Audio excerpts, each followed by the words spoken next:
Dunia ini nggak akan seindah dengan apa yang lu rencanain. Dan dunia ini bukan sesuatu tempat yang lu bisa gantungin sepenuhnya berdasarkan keinginan lu doang. Karena banyak banget kejutan-kejutan yang akan datang dalam hidup ini. Gue juga pernah ngalamin hal yang sama. Waktu itu saat enak-enaknya lagi bisnis, tiba-tiba gue harus menanggung kerugian yang hampir lumayan gede. Waktu itu nilainya hampir 3,7 miliar. Dan yakin banget Allah akan ngasih pertolongannya pada kita semua.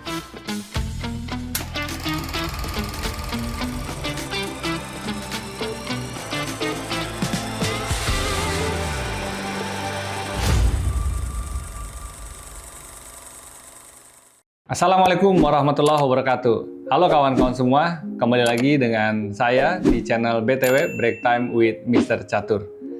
Dunia ini nggak akan seindah dengan apa yang lu rencanain. Dan dunia ini bukan sesuatu tempat yang lu bisa gantungin sepenuhnya berdasarkan keinginan lu doang. Karena banyak banget kejutan-kejutan yang akan datang dalam hidup ini. Percaya nggak percaya, banyak orang sudah mengalami. Mereka merencanakan sesuatu, tapi di tengah jalan mereka harus meriset semuanya. Contoh sederhana, kemarin gue ketemu beberapa orang.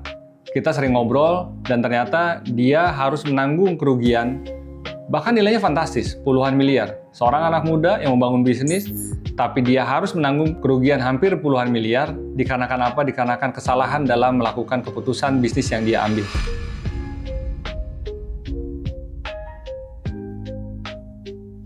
Di lain pihak, ada juga orang yang harus merestart bisnisnya sampai ngejual rumahnya, ngejual mobilnya, ngejual aset yang dia miliki. Padahal dia yakin bisnis yang dia bangun waktu itu nggak ada masalah dan dalam kondisi yang baik-baik aja. Tapi tiba-tiba kondisi berubah, situasi juga membuat tidak menguntungkan bagi dirinya dan akhirnya bisnisnya harus di-restart. Kejadian ini tentu bukan terjadi pada 1-2 orang aja, mungkin juga terjadi pada orang yang lu kenal, orang yang deket dengan lu, atau lu sendiri yang lagi ngalamin hal ini. Gue juga pernah ngalamin hal yang sama. Waktu itu saat enak-enaknya lagi bisnis, tiba-tiba gue harus menanggung kerugian yang hampir lumayan gede. Waktu itu nilainya hampir 3,7 miliar. Kenapa gue menanggung kerugian itu? Karena gue salah ngambil dan gue melakukan sesuatu berdasarkan emosi saja. Kalau kita balikin lagi kawan-kawan, di dalam Al-Quran, surat An-Nisa ayat 79, Allah berfirman, kebajikan apapun yang kamu peroleh, itu dari Allah. Dan keburukan apapun yang menimpa kamu, itu adalah salahmu sendiri. Maka yuk kita coba tadabburi ayat ini. Kalau Allah udah bilang bahwa segala sesuatu yang nikmat, sesuatu yang baik, itu sebetulnya bukan karena ikhtiar kita, bukan karena kehebatan kita, bukan karena kepintaran atau keahlian yang kita miliki, tapi tentu karena ridho Allah, dan Allah ngasih jalan buat kita berdasarkan ikhtiar maksimal yang kita lakukan. Tapi kalau ada hal yang tidak mengenakan atau kerugian yang kita alami, tentu saja kita harus refleksi pada diri kita sendiri. Salahnya adalah pasti dari diri kita sendiri. Karena kita kawan-kawan nggak lagi sedang bertanding dengan siapa-siapa.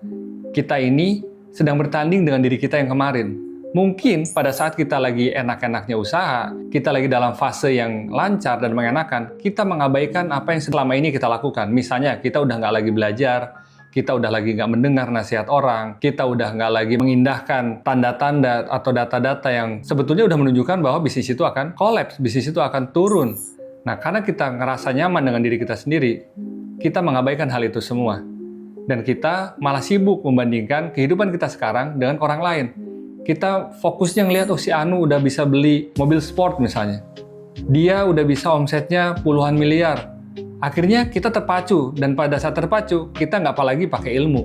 Dan disitulah letak salahnya, dan gue ngerasain hal yang sama. Gue banyak ngobrol dengan orang-orang, dan mereka menyadari bahwa kesalahan yang utama adalah mereka lebih sibuk membandingkan dirinya dengan orang lain. Dan mereka lupa untuk meningkatkan dirinya sesuai dengan yang mereka sedang jalani. Jadi, kalau saat ini kita lagi ngerasa di fase yang gue sebutin tadi, maka yuk kita coba jangan tergesa-gesa. Kita mencoba sabar, kita restart pelan-pelan sambil muhasabah diri apa yang harus gue perbaikin, apa yang harus gue lengkapin.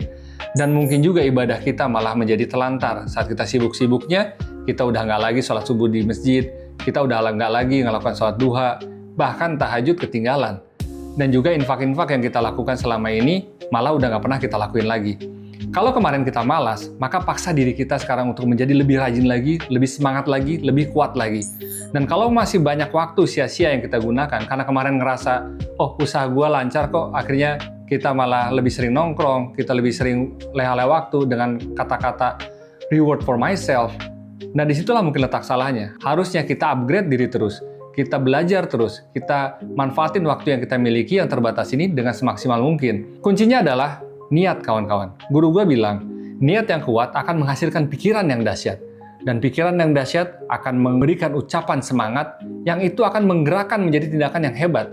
Dan kalau itu berulang-ulang dilakukan, dari niat yang kuat, pikiran dahsyat, ucapan yang semangat untuk diri kita sendiri, menjadi tindakan yang hebat, maka itu akan menjadi karakter yang melekat. Dan rumusnya sederhana aja. Rumusnya adalah pasti pas. Percaya bahwa iman itu tanpa tapi.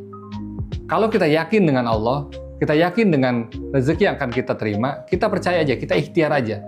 Nah, A-nya adalah amal soleh yang harus kita lakukan. Jangan pernah berhenti. Bahkan tingkatkan. Pada saat kita ada level kesuksesan yang lebih baik lagi, amalnya tingkatkan lagi. Dan T-nya, terus-menerus tingkatkan ilmu. Jangan sampai kita merasa puas dengan apa yang kita miliki sekarang. Teruslah merasa bodoh. Itu pasti banyak lu denger di tips-tips orang yang berhasil hingga pucuk karirnya, karena mereka selalu merasa bodoh dan terus meningkatkan ilmunya. I-nya yang terakhir adalah istiqomah. Gimana lu ngelakuin terus-menerus meskipun mungkin kecil saat ini lu baca buku 1 lembar atau 10 lembar, tapi tiap hari lu ditingkatin. Dan amal lu yang asalnya mungkin dinilai 10.000, 100.000, lu perlahan-lahan tingkatin. Dengan istiqomah, menaikkan diri secara perlahan-lahan, gue yakin itu menjadi karakter yang akan melekat ke diri lu, dan yakin banget Allah akan ngasih pertolongannya kepada kita semua. Karena pertolongan Allah itu sangat dekat. Gue Mr. Catur, hidup taat, hidup sehat, hidup manfaat.